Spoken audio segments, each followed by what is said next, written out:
사과 제대로 할 줄 아세요?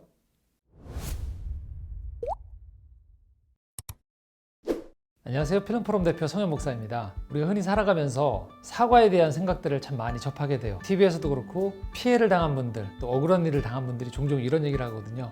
내가 원하는 게 다른 게 아니다. 진정한 사과를 원한다 라는 얘기 들어보셨죠? 또 여러분 스스로도 그런 요청을 받을 때도 있고요. 자, 오늘은 그래서 우리 인간관계에서 필요한 이 사과에 대해서 한번 제대로 짚어본 책 한 권을 여러분과 나누고자 합니다. 바로 이 책입니다. 사과에 대하여입니다.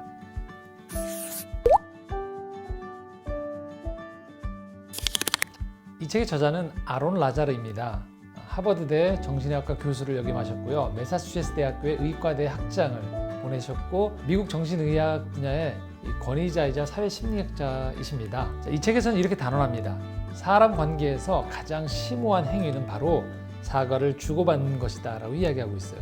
왜냐하면 사과는 이 피해를 당한 사람 입장에서 보면 모욕감, 원한을 해소해주고 그리고 복수에 대한 욕구를 제거해주고 감정이 상한 피해자들에게 그것들이 회복이 되어지면서 용서할 수 있는, 용서가 가능하게 해주는 힘을 제공하기 때문이고요. 또 피해를 끼친 사람들, 가해자 입장에서는 보복당할 것에 대한 두려움을 떨치게 해주고 자기를 집요하게 괴롭히는 죄책감, 수치심으로부터 해방할 수 있게 해주기 때문입니다. 자, 이처럼요, 제대로 된 사과는 단절된, 끊어진 인간관계를 화해시켜주고 복원시켜주는 힘이 있습니다. 하지만 우리가 이 주변을 돌아보면요, 제대로 된 사과가 안 돼서 가족관계든 절친한 이 친구 사이든 하나씩은 이 사과를 제대로 못해서 망친 경험들이 있으실 거예요. 왜 그럴까요? 그만큼 이 사과가 어렵기 때문인 거죠. 모든 사과는 각각의 개별적인 사건이기 때문에 그렇습니다. 그럼에도 불구하고 이렇게 어려운 사과가 점점 늘어나고 있다는 거예요. 예전에도 물론 이런 잘못들이 많았지만 점점 이 사과의 중요성을 깨닫기 시작하는 거죠. 개인도 그리고 기업도 심지어 국가에서도 이 공적인 사과의 중요성은 점점 늘어나고 있습니다. 그렇기 때문에 완벽한 사과를 배우기는 어렵지만 제대로 된 사과를 하기 위해서 우리가 사과에 대해서 배울 필요는 있겠다라는 생각으로 오늘 함께 나누고자 합니다. 자, 이 책에서는요, 우리가 사과를 하고 사과를 받아야 되는 이유에 대해서 이렇게 이야기합니다. 사람의 본성은 존엄성, 자부심, 자존심이라는 건강한 감각을 열망하는 능력으로 구성되어 있다는 거예요. 이 사과를 제대로 받지 못할 때 이런 게 깨진다는 거죠. 자, 그럼 반면에 왜 그럼 우리는 잘못을 하고도 사과하려고 하지 않을까요? 어떤 경우에도 자기의 정당성 그리고 상대방의 관계에 있어서 이 도덕적 우월감을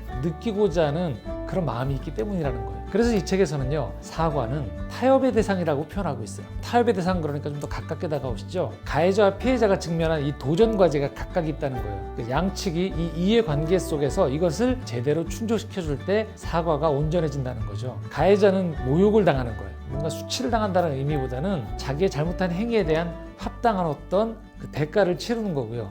피해자는 이 사과의 목적이 존엄성을 회복하는 데 맞춰지면 사과가 온전해진다라고 이야기하고 있습니다. 자, 그러면 가해자 편에서는 사과를 어떻게 하는 게 잘하는 걸까요? 한 4가지 정도로 크게 얘기하는데요. 첫 번째는 잘못을 인정하라는 거예요. 자, 그런데 이 책에선 잘못을 인정하는데 제대로 못하는 실패한 케이스들을 이렇게 소개해주고 있습니다. 이런 얘기 들어보셨을 거예요. 제가 어떤 잘못을 했든, 자, 이건 뭘 말하느냐? 애매하게 인정한다는 거예요. 자, 그 다음에 만일 실수가 있었다라면 이건 조건부 사과라는 거예요. 세 번째, 당신이 피해를 입었다고 하니까 하는 말인데 라고 얘기하는 건 피해를 의심하는 거죠. 그리고 크게 사과할 일은 아니지만 잘못을 축소하는 거예요. 그리고 피해를 주었다니 유감입니다만 이렇게 얘기하는 것 교만한 태도라는 거죠. 잘못을 인정한다는 것은요, 이렇게 얘기한다는 거예요. 이 일은 전적으로 제 잘못입니다. 결코 당신의 잘못이 아닙니다. 이렇게 정직하고 공개적인 태도를 취하는 것이 기본이라는 거죠. 그게 잘못을 인정하는 태도라는 거죠. 자, 두 번째입니다. 정확하게 사과하라는 거예요. 후회, 뉘우침. 그러니까 뉘우침이라는 건 같은 잘못을 반복하지 않겠다는 의지, 그런 제도를 마련하는 걸 말하고요. 수치심, 그러니까 자기 잘못에 대해서 부끄러워할 줄 아는 걸 말하는 거예요. 그리고 겸허, 피해자보다 우월하지 않다는 태도를 보이는 것이 중요하다는 거죠. 자, 세 번째는요, 해명을 하는 거예요. 잘못의 배경을 상대방이 이해할 수 있게 밝혀주는 거예요. 네 번째는요, 보상입니다. 그것이 정신적인 피해를 갚아주는 것이든 물질적인 피해를 갚아주는 것이든 보상을 할 때 제대로 된 사과가 이루어진다는 것이죠.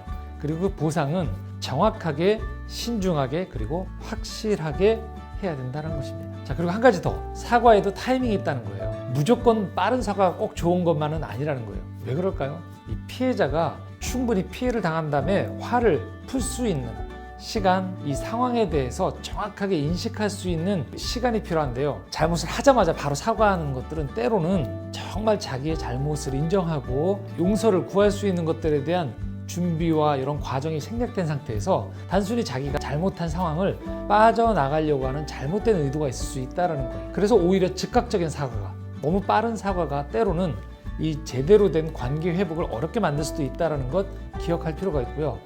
반면에 공적인 영역에서의 사과는 빠를수록 좋다라고 이해합니다. 물론 서둘러서 대충 하는 사과를 의미하지는 않고요.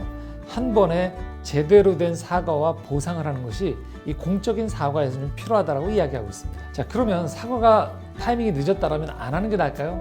아니요, 이 책에서는요, 좀 늦더라도 그래도 사과를 하는 게 낫다고 이야기하고 있습니다. 감동적인 예화 하나가 나오는데요. 마누엘이란 71세 된 노인이 61년이 지난 후에 사과를 하는 한 예화가 나옵니다. 실화죠.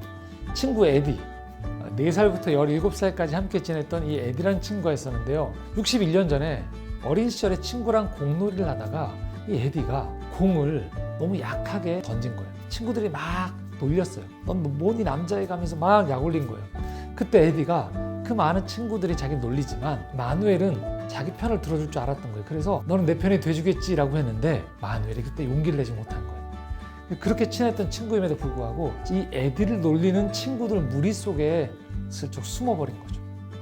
사건은 끝났지만 그리고 이후에 시간이 흘렀고 또 어린아이들이 그렇듯이 이 에디와 이 마누엘은 다시 친구가 되었는데 문제는 마누엘의 마음속에 이게 커다란 마음의 짐으로 가지고 있었던 거예요. 세월이 흘러서 한 30년쯤 후에 이 에디가 다시 마누엘에게 연락을 취하고 둘이는 또 오랜만에 다시 조우하고 또 우정을 나누게 되었던 거죠.